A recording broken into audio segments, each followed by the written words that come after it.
আসসালামু আলাইকুম রহমতুল্লাহি বরকাতুহু। তে বন্ধুগণ, আশা করি আল্লাহ পাকের রহমতে সকলেই সহি সালামতে আছেন। তে কবি খাজা কাসাল ইউটিউব চ্যানেলের পক্ষ থেকে আপনাদের সকলের প্রতি রইল একান্ত আন্তরিক শুভেচ্ছা ভালোবাসা।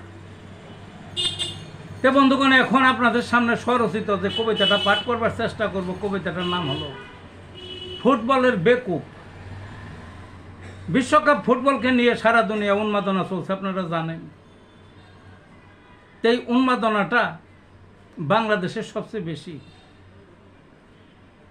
সব সময় সব চিন্তা ভাবনা সব দেশ ছাড়িয়ে গেছে আমাদের দেশের উন্মাদনা।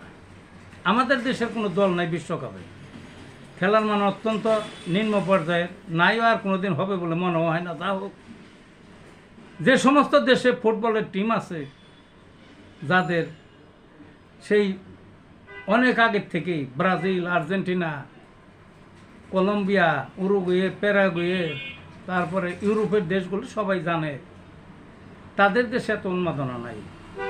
তাদের দল থাকার পরেও এত উন্মাদনা নাই। আর আমাদের দেশ দেখছেন নি অবস্থা, কি যে দশা। নিজের কাপড় উঠিয়ে ধুয়ে দেখেন এই দেশের জার্সি গাইডে গাইডে করে বুড়ে মর ধরাও মেয়ে লোক, ছেলে মেয়েরা তো আছে, কি একটা অবস্থা, বুঝলেন না? যা হোক, এই সব কিছুই এগুলাকে আমি বেকুব মনে করি। যা হোক,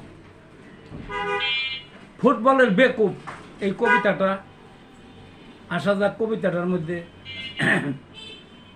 সারা দেশে কি যে হলো বিশ্বকাপের তোরে, আর্জেন্টিনার মেসি ভাইয়া আসলেন তখন উড়ে, একাধারে 3টি গোল দেখান হ্যাট্রিক করে, ঘর ছেড়ে বাইরে সবাই উল্লাস করে মোরে, গৃহিণীরা বসা নাই ফিরনি পাকায় ঘুরে, কোথায় আছে ব্যান্ড পার্টি এখনো কেন দূরে, শুরু হলো লাফালাফি ঢাকের তালে তালে, পাশেই করছে গরু জবাই খাবে সবাই মিলে, নিজের পোশাক ফেলে রেখে পরের জার্সি গায়ে ভিন্ন দেশের পতাকায় দেশটা গেছে সে, খেলা জিতলো আর্জেন্টিনা নন্দের জামাই না আছে, হারে বেকুব কত কালার কাটাবি এমন করে। এই ছিল বন্ধুগণ কবিতাটা। তো ভালো থাকুন।